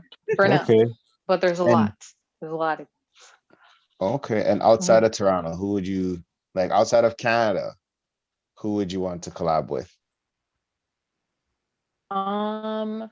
Outside of Canada, I want to collab with Coffee because she's from JA and I have like a personal connection with there, and I just love her music and I love her energy and her vibe, and I would definitely want to like work on a song with her from there. In terms of like the States, I would want to make a song. I want to make a song with Gunna. I really like Gunna's music. I feel like he's a whole like mood, a vibe. I would want to work with him. And in the UK, I would want to work with Skepta. Nadia Rose. Oh, okay. There's Skepta too, but there's this girl named Nadia Rose, and I think her shit is really dope. I would want to work with her. Nadia Rose, I don't know. It's kind of like people. Yeah, there's a lot of dope artists, and I think those three people in particular, the females especially, they like kind of like directly inspire me. So I feel like you know, like I kind of discovered them before I was really like getting into this seriously. And so seeing them do their thing, it's like, yo, I can't wait to like do a song with you, for you to like know who I am, so we could like do a song. That would be cool. Nice. Shout out to them. Manifest it. Shout out to them. Yeah, man. Yes, Speak it into manifesting. existence. You never know who's listening. Exactly. Yeah. I would say, okay, why is this year the year of the Savage? The year of the Savage is I feel like this time, the timing of me dropping it is like, you know, after all of what we had to deal with, you know, before this, I feel like it's like you were still coming out of this, like, nah, I'm not gonna let everything that's happened keep me down. So this year is the year of the Savage, and I'm getting at it. Whatever it is I'm trying to achieve, I'm getting at it. And that's kind of the energy that I wanted people to feel when they hear the song. There's like it's more of a darker tone, but I feel like my music kind of is directly, like I just make whatever I'm feeling at the time when I hear that song or whatever. So like a lot of my music is going to sound different, but it's all me. Like it's still, you could tell it's me, but just different feelings, I guess. And this one, just, you know, me channeling that energy, like that fire. So over 9,000 is me igniting it, and Year of the Savage is me channeling it. This is me saying like, this is my year of the Savage. This the time to shed the nice and soft version of myself, and the sadness and whatever. We're just gonna get at it. We're gonna get at this year, and it's the year of the Savage. It's the year of turning up and fulfilling things and getting things done, despite whatever it is that I feel otherwise. Because, you know, like I'm not gonna lie, it's been really fucking hard being able to try to stay positive and still wanting to do this. Like when the pandemic started, it was kind of like, whoa, like what the hell do I do now, kind of thing, for I'm sure for a lot of people, but especially for me in terms of music. I was kind of like at a point where I'm like, you know, I want to do this as like, what is my goal here? Am I trying to be famous and make money off this? But no, I realized that I just enjoy making the music and creating in general, and I just want to, you know, people to enjoy my music. I make my music for me and people close to me that I just want to hear my shit in the club, and my friends be like, yeah, I love this song, that's me. And, you know, it would just be cool for people to know my music. But I think that the way I was, I guess, approaching it before was like holding me back from what I really wanted to do. And it's to just make this music. And so me feeling down, like, oh, maybe I should stop because, you know, this is not happening or whatever. No, we're going to get where we want to go because we're not going to stop. You're the Savage. And that's it. Sorry, I ramble. I talk a lot. It's all good. This is what the event's about. That's what the event's about. Just a quick question. Would you consider working even behind the scenes of music if you're not doing it already? So whether you want to manage someone or run a record label or... Yeah, for sure. I feel like I just am so passionate about music and I just love it so much that when I see other people who are just as passionate about it, even if it's not the exact same aspect that I am, like people who are just passionate about producing or engineering and stuff like that, I just want to be around that. And there's a lot of people that I feel like are amazing that maybe they don't believe in themselves. And so I always feel like, you know, I know how that feels. So I try to encourage them. So if I have to be, if I couldn't make music anymore, I would definitely want to be in a position where I'm around that and around that energy and maybe get to a position where I can help other people maybe achieve the thing that I didn't think I could achieve, you know, that sort of thing. So yeah, for sure. I would definitely want to do whatever I can in music, even if I wasn't making it. I would, if I knew how to produce, which I am trying to learn how to do, yeah, I would do that too. So yeah. Hey, cool. Shout out for, you know, learning how to produce and all that stuff. I've done it a bit. Trying Fruity Loops, like I've made a little beat here and there, but it's to master, it takes some time, especially when you're learning the terminology and how everything placed and all that stuff. You know it in your head, but putting it on the Fruity Loops program is one of the most difficult things I felt like, So if you're learning that, keep going, keep pushing that, and hold it down, hold it down. I'm trying to learn some Ableton. The engineers and the producers that I work with, most of them use Ableton. So I'm trying to learn that. I feel like, I kind of have an ear for good beats, or what I feel like would make a good beat or be pleasing to your ear.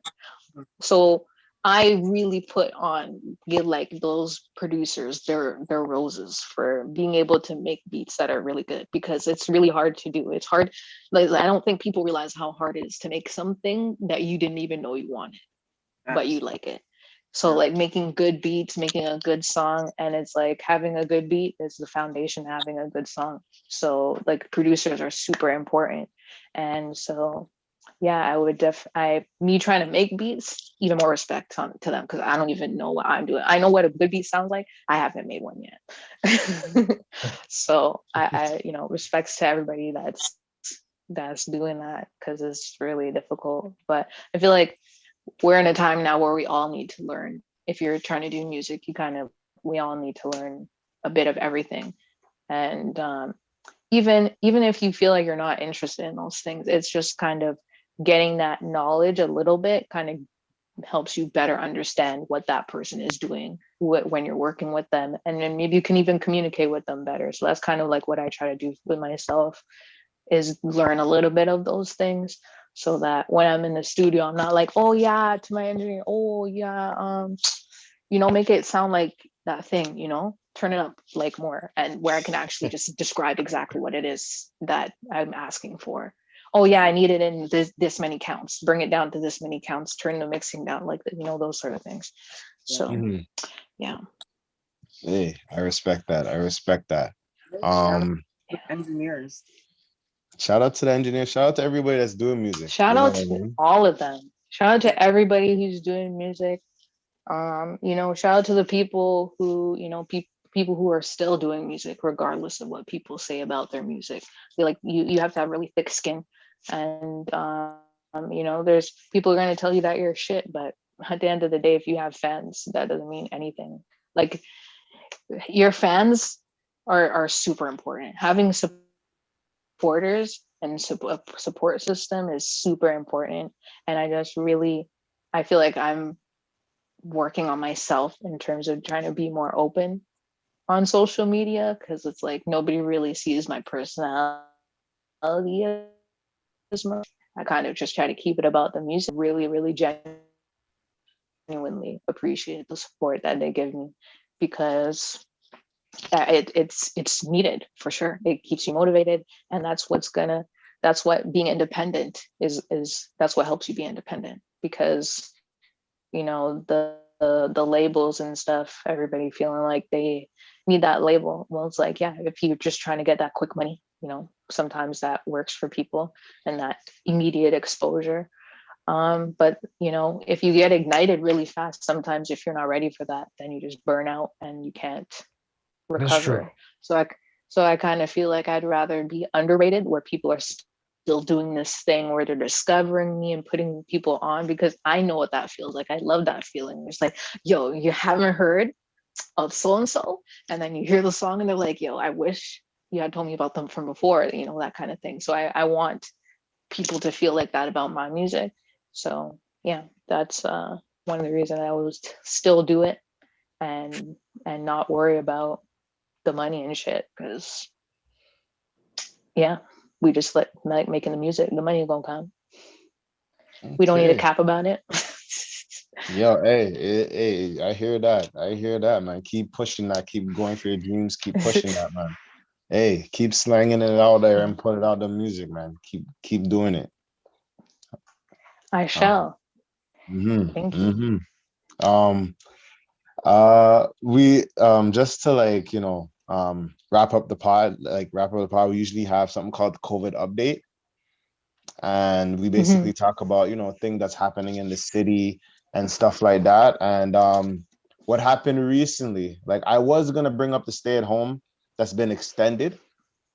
You know what I mean? to That's March been 8th. to March 8th for all of us. Well, unless the people Toronto, in the York Toronto region. appeal, yeah. But like, you know, I feel like that's just, it's just, I don't know if we're all already used to the lockdown and stay at home. So, Yeah. like, I feel like we're just immune to that right now. Like, you know, just working home for me right now. Yeah. Such a life.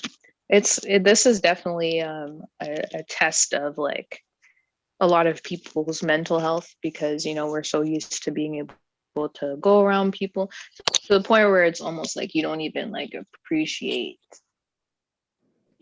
being around people like you like before this, where it's kind of like I was at a point where it's like, man, I've been going to so many parties, I don't want to go to parties anymore, and I kind of miss those parties just a little bit. But yeah, this is definitely a time where you really need to get in touch with yourself and be okay with having time to be alone and with your own thoughts, because I feel like a lot of us are always distracting ourselves constantly. And you know, this is an ultimate test of that. It's like, okay, well, you know, you're stuck inside. Are you just going to be sad about it constantly? Or like, what are you going to do to change that? And I feel like, you know, playing games kind of already kind of conditions you to learn how to problem solve, because you get to a point where you're stuck at something. You can't get further. You want to go further. You know, there could be some dope stuff after this point, but you're just stuck in that one spot. And you know, you need to decide what you're going to do from that point. And I feel like that's where a lot of us are right now. And it's like, well, what are you going to do now? Because, oh yeah, you were sad yesterday because you couldn't go outside and you're bored and you can't see your friends, you can't do this or whatever. Okay, what are you going to do now? Because doing that is not going to help either. You're still going to be here. So, you know, I feel like it's definitely a time to really dive into your passions, dive into things that make you happy, work on things that are not making you happy, and learn how to cope and deal with things. So yeah, that's where I feel like I'm at. And yeah, being stuck at home sucks, and I can't wait for things to open up, but we're okay until then. I can agree to that. I can totally agree to it. Like I can say there's a lot of self-reflection. I tell you the truth, I've been seeing a lot of things. Like when I started, you know, stocks, you know what I mean? I created Twitch. Yes. I created certain things, like just learn how to create and invest in certain things. I'm just trying to learn and figure this through. Kind of helps, you know, just finding something to do, right? But yeah, that's I can agree. That's why I end up cooking just randomly, because I'm just like, you know, I'm just gonna start just whipping in the kitchen, and all of a sudden, bam, I know how to do it now. Yeah. So it's kind of like we're forced into that almost kind of boring imagination period that you had when you were younger, like when you were a kid, and like there wasn't really internet like that. So it's like the kids who have internet, it's like, this is great because now you have stuff that you can always distract yourself with. But once that gets boring, you're gonna get bored and start be creative because you have nothing better to do. Like, what are you gonna do now? So you're just gonna end up doing something, maybe find out some stuff that you like. And you go on YouTube. Let me find how to cook this. This is like the birth. This is the time of like new ideas are gonna come from. Yeah, exactly. Everybody's learning shit. Shout out to people that know throwback back in the days when you were home from school in the summertime, or even like you have a half day or whatever, and when it hit 12 o'clock on TVO or you didn't have cable, and then those 2 hours until Fox Kids came on was like solitary confinement with yourself because you didn't watch anything else that was on TV. Shout out to the people that's been through that. Like, you know, this is just the adult version now. It's the adult version. That era where you used to like, you had a computer and it was probably in your family room or something, and you only had like pinball or something because your internet was like not that good. And you know, maybe where it did kind of get good, you had like MySpace or T.Wire or Vibe or whatever that stuff. T.Wire, yo, that took it back. T.Wire. You're bringing it back with pinball. Like, because the verse that came to my mind, Pinball. Spiders, Solitaire, Pinball. Minesweeper. Yeah. I didn't even know how to play Minesweeper. That's when I used to start like drawing. Like I would draw and listen to music, and I just really got into like all the artsy stuff because I was just constantly bored. And yeah, if I didn't have a game console, if I didn't get that PlayStation 1 back then, I probably would just draw a lot more. But I didn't actually start like writing music. I think I wrote one song when I was like 13, like actually tried to like write my own song. And it was about like my friend or something. I never really remember what it was about. And then yeah, after that, I think in high school, so like grade 9, there would, at my high school, there would be some freestyle battles. And there was this one like freestyle battle, and I was there, and I was just like, oh, this is so exciting. Like, oh my gosh, I feel like I'm like in a movie or something. These guys were just freestyling, and I really wanted to get in, but I was like, I'm too shy. And so I just always hid in the back. And I think probably when I turned 16 and my dad gave me his old car, his old Acura, drive my friends on lunchtime and play beats. And this is before like YouTube was popping for producers to put beats on there. So the beats on there were pretty ass. I'm not gonna lie, they were not good. But I would find some little beats here and there, and I would freestyle in the car, and like that was fun. And yeah, just I think the first song that I wrote a remix to. This is when Tyga was popping. I wrote a remix to Tyga. Tyga's I wrote a remix to Rack City, and then I wrote a song to wrote a remix to Faded, and I think that was it. But yeah, I remember my next door neighbor put me on to Drake right when Drake was like just coming like into himself. It was like, this is like, I literally watched this guy's whole journey. Him, Tory, and The Weeknd. I all three of them, it was just like so weird and so cool at the same time to see these guys go from where they came from to where they are now. And it's like super inspiring. Like I don't remember what Drake's first song that I heard of him was called, but I don't remember what it's called, but it was off one of his really, really early mixtapes. It was some song he came out with either before or after the song he came out with Trey Songz. And then, successful. Was it successful? Yeah. I think it was successful too, but it was one before that, and I don't remember what it was on the radio a lot. I know you're talking about. I don't remember what it's called. But yeah. And then him just going further and I think further. It's Replacement Girl. Yeah, it was Replacement Girl. Successful, and I thought he was cool. I thought he was really good. And my neighbor was just like really obsessed with his music and him. She's like, oh my gosh, he's so cute. I'm like, okay, he's really dope though. But yeah, he definitely got more attractive now. But anyway, it's not about that. It's just being really inspired by his music. Was just, his journey was really cool. I always wanted to do music, but I never envisioned myself being able to do it, because I felt like at that time, especially, that is definitely when we were in that phase of not wanting to be from here, where we're trying to be American so bad. Every dude, when Caravana happened, they're saying they're from New York and shit, and it's just like foolishness. Like we just really didn't want to rep here at all. And so he went out and he made it cool. He made it acceptable, and he definitely brought a lot of more opportunities open up for us here. And then I remember on Facebook, I had this girl that was in one of my classes, and she reposted The Weeknd's House of Balloons on Facebook, and that's how I found out about The Weeknd. And this is when before he was even showing his face, he literally just only put out music. Right. Yeah. He only put out his music, and I was like, oh shit, this guy's really good. I really like his vibe and stuff. And I remember Tory was even like closer to home, because I went to the school. My high school was St. Edmund Campion, and his school was directly across from that. He went to Fletcher's. Went to Fletcher's Meadow. And so just knowing he was from there just made it like even more cool. So I think when he was with Sean Kingston, there's some song he put out called like Konnichiwa bitches or some shit like that. Honestly, I didn't like that song. I was like, this is trash. But I think he's still really good. So I was still like paying attention to him and seeing what he was doing.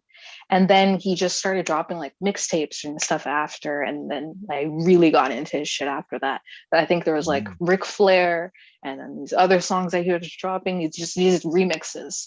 And yeah, all those guys definitely inspired me. Just like the journey that they came from is just like really dope. It's just so cool to know that, yo, they came from where I came from. That's so cool. So yeah, it's dope. Yeah. Shout out to Tori, because I remember battle rap Tori. That's what I remember. Yeah. I didn't know him when he was going there. Yeah. Yeah. And then I remember battle rap.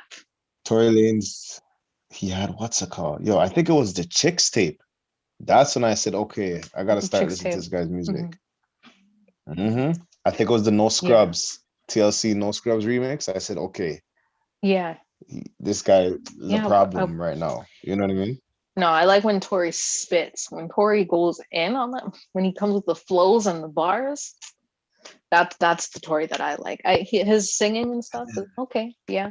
All right. I prefer when Drake sings more than when Tori sings, but I still really like his music. But like when Tori would fucking go in on those beats, that's when I definitely became like a fan. I'm trying to remember. Point. I think it was Back the to the song Ric Flair was one of my I remember too. Back to the Future.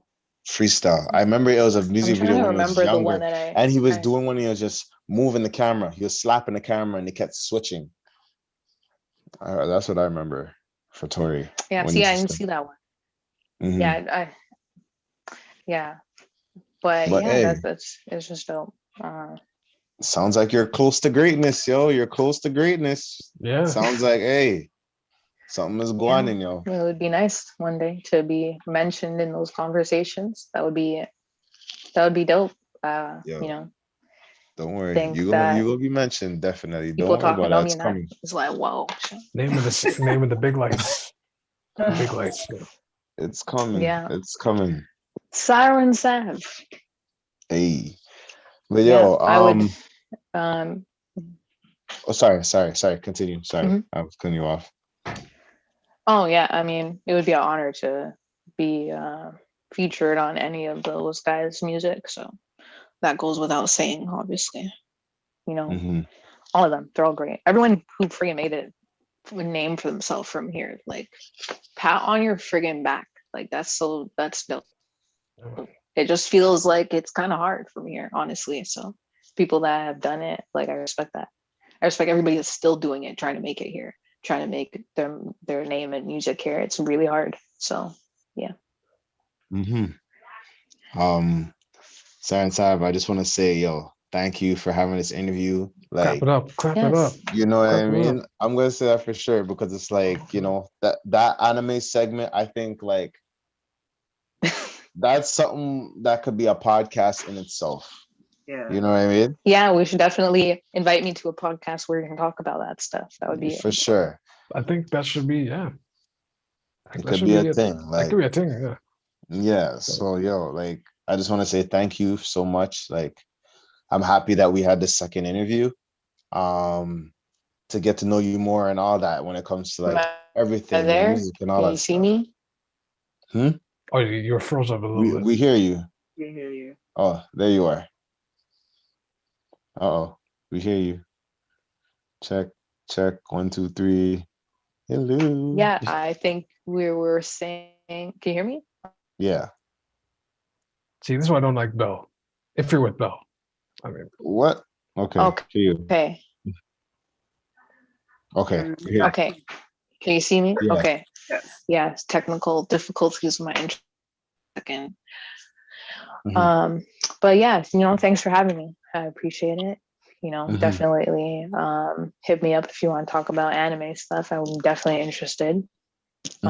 Especially if you want to talk about games or anything like that. You know, maybe we should do something where we play some games and talk about anime and just stream that if people want to see that. Hey, So yeah, Yo, there it is. I'm on Twitch. Follow me at Lou Pistols. I'll just say that. Okay, yeah. Message me after. All right, yo. What I Wait, was gonna say. Before, wait, are we ending off? Is there any I was questions or about anything? to, I think that was it for questions. I'm not too sure. I don't have it like on my thing. Because I got a question. Okay, since okay. Year of the Savage is coming out, the people we know we're expecting it on Friday, but can we either get a little sample of Year of the Savage, and if we have to wait till Friday, then can we get a little bit of you spitting on the spot? Because I know you are queen when it comes to freestyle, and I've seen you as you evolved over the years. So, okay, grace us. Okay, well, I'll give you a little sample of Year of the Savage. Okay. Okay, so a little backstory on that. The writing process of that, I wrote a different hook, and then I realized that no, I think this verse, how I started this verse, would sound better as a hook. So I think that me saying that opening line is kind of the part. It does what I wanted it to do. You literally saying what I want to happen with the song. So the song starts off like, had some things in my head. Those things push me ahead. Hunger for the cheese and the bread. Fall back, that's what they said. Ball so hard, hurt my leg. Fuck calm, they gone for the lead. They push till I'm close to the edge. This off the rocket like off of the meds. Handling my business with beads in the dreads. What will I invest? Well, I guess that depends. Want to bring me down, so I up my defense. She texts me I'm cute and got left in dissent. In suspense, some things to these men just don't make no sense. Shit don't sink in because their head is too dense. Shut the fuck up is what I recommend. Or I'm gonna give you something that'll make you recollect. If you cross me, then you never will again. From the B side, and I represent riding up tone, yelling at the Benz, and I'm punctuating like the ending of a sentence. Wait, whoa, wait. That's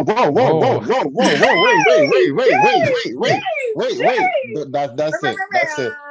We're not. Hey, okay. Yeah, there's some patois in there, but we're not gonna spoil it for you guys. No, we're not. You have to hear it with the beat.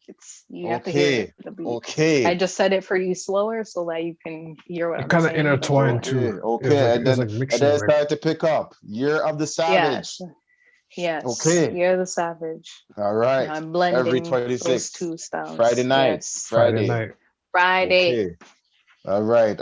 Is there any way, like, where can they follow you and find you on the interwebs? So you guys can follow me on pretty much every social media under Siren Sav, except for Twitter. It's Siren_Sav. And yeah, so Instagram, Facebook, YouTube, I have my own channel, and there's also a channel that's specifically just the music that I put out that will be automatically uploaded on there. And SoundCloud, definitely, if you guys want to hear more of where I started and maybe some freestyles and stuff, my SoundCloud is kind of just where I'm going to toss my music that, maybe there's some reason why I can't put it out where, I have to go through that whole process of releasing the song, just put it on SoundCloud. So I feel like, people really want to know Siren Sav, definitely check out my SoundCloud and follow me on there. So Siren Sav, SIREN_SAV, everything. Okay. I just want to say thank you again for no problem. Being a part of this podcast. I want to thank you for that. For everybody that's been here, thank you for being on this interview. Have any questions, send it to askthevent@gmail.com. Year of the Savage is coming out on February 26th. Hey. Save that on iTunes and all platforms. All platforms. It's on everything. Okay, on everything. And thank you for being here. This is The Vent, and we out. Peace.